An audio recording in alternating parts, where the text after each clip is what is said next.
une femme croit que le père de son enfant est décédé dans un accident de voiture, mais 14 ans plus tard, il frappe à sa porte pour lui livrer un colis. Sarah Green était à une semaine du plus beau jour de sa vie. Elle est sur le point d'épouser son âme sœur, bien que sa mère tyrannique, Janet, s'y oppose catégoriquement. Néanmoins, Sarah avait tenu bon et, avec le soutien de son père, elle avait affronté sa mère et gagné pour la première fois de sa vie. Lorsque le téléphone a sonné, Sarah a répondu avec un joyeux bonjour, mais la voix à l'autre bout du fil a terni sa lumière à jamais. La voix à l'autre bout du fil était celle du shérif de la ville, et il lui annonçait que Jim était mort. « Non », hurle Sarah. « Vous mentez. » Puis son père est arrivé et l'a entouré de ses bras. Cet après-midi-là, Sarah se rendit au bureau du médecin légiste avec son père. Elle voulait voir Jim, il le fallait. « Il n'est pas mort, papa », répétait-elle. « Je le sentirais s'il l'était. Je sais qu'il est vivant. Cet homme n'est pas mon Jim. » Le shérif ne voulait pas la laisser identifier le corps, qui était gravement brûlé, mais il l'autorisa finalement à le voir. L'homme sur le brancard était méconnaissable, mais autour de son cou, Sarah a vu quelque chose qu'elle a reconnu.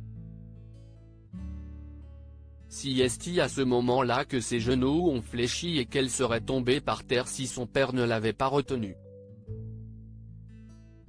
C'était le pendentif de Jim, le pendentif que Sarah lui avait offert lors de leur premier anniversaire. Pendant les 6 semaines qui ont suivi, Sarah est restée allongée dans son lit, mangeant à peine. Puis elle s'est rendue compte qu'elle était enceinte. Elle portait le bébé de Jim. Ce bébé était précieux, c'était le dernier cadeau de Jim, une petite partie de lui pour lui rendre la vie supportable. Dès que sa mère l'a appris, elle a été très contrariée.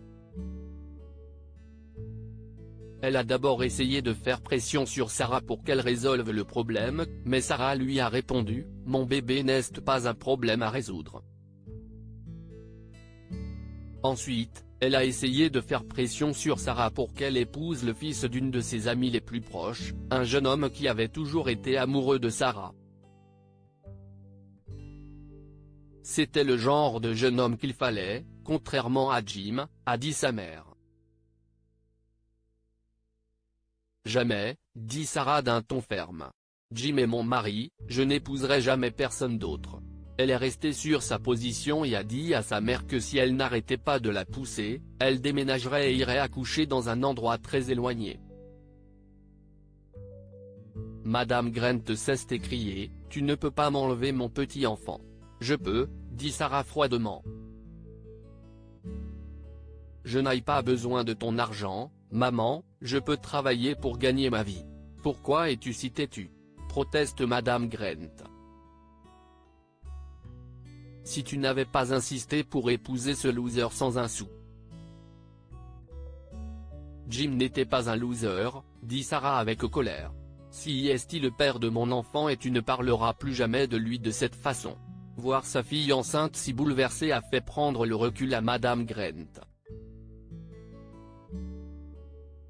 Elle a changé d'attitude et a essayé de la soutenir davantage. Lorsque Sarah a donné naissance à sa fille, sa mère et son père étaient à ses côtés. Sarah avait les larmes aux yeux lorsqu'elle a regardé le petit être précieux qu'elle tenait dans ses bras. Elle a chuchoté, « Bonjour, mon bébé. Tu ressembles à ton papa. » Elle nomma la petite fille Yana. Pendant les 13 années qui suivirent, Sarah se consacra à l'éducation de Yana, qui s'avéra être la plus jolie et la plus pétillante petite fille du monde, et ses grands-parents, en particulier sa grand-mère, la gâtèrent sans vergogne. Madame Grain était fière de sa petite fille, mais elle ne parlait jamais de Jim.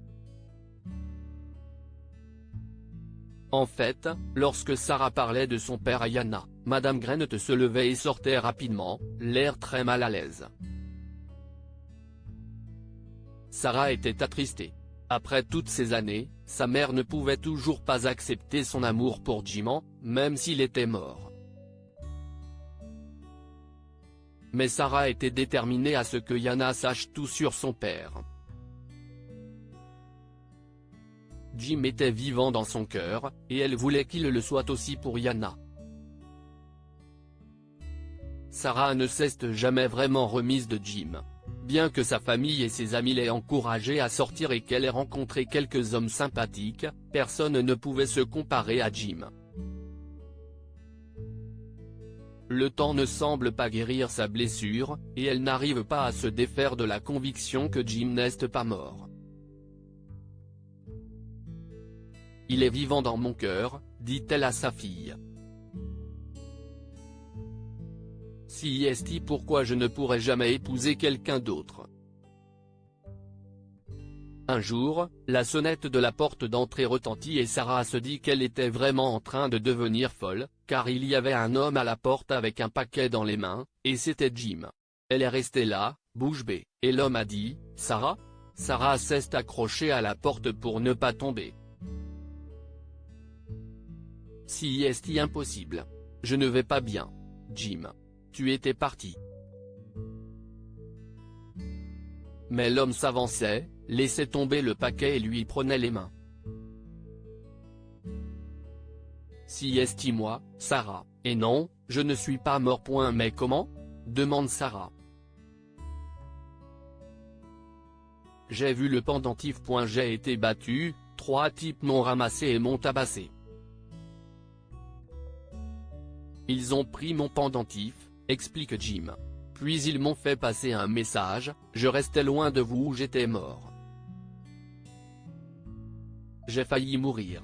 J'ai passé les 6 mois suivants à l'hôpital et j'ai fini par avoir besoin d'une greffe de rein, et si est ta mère qui a payé toutes les factures. On m'a dit que si je ne restais pas à l'écart, il n'y aurait pas de greffe. Ma mère ? Demande Sarah. Ma mère a fait ça ? Jim lui presse les mains. Oui. Mais je m'en suis remis, Sarah, j'ai changé de vie. Je suis allé à l'université et j'ai créé mon entreprise. Mais je ne pouvais pas t'oublier. Je suppose que tu t'es marié, que tu as une nouvelle vie. Non, s'écrie Sarah. Jamais, je ne me suis jamais remise de toi. Et Jim, nous avons un bébé. C'était au tour de Jim de se mettre à pleurer, et Sarah l'a entouré de ses bras. Ce soir-là, Jim a rencontré sa fille Yana, et Sarah a fait face à sa mère. Terrifiée à l'idée de perdre sa fille et sa petite-fille, Madame Grain a craqué et a tout avoué. Elle a imploré le pardon de Sarah et de Jim et a dû faire face au dégoût de son mari. Il n'avait rien su de son complot visant à placer le pendentif sur le corps d'un homme mort et à le faire passer pour Jim. 14 ans après la mort de Jim, Sarah et Jim se marient enfin. Que pouvons-nous apprendre de cette histoire ? Le cœur connaît toujours la vérité. Sarah n'arrivait pas à croire que Jim était mort, et son instinct lui donnait raison. Le mal que nous faisons finit toujours par se savoir. Le complot diabolique de Madame Grain a été révélé et elle a dû faire amende honorable pour ses mauvaises actions. Partagez cette histoire avec vos amis. Elle pourrait égayer leur journée et les inspirer.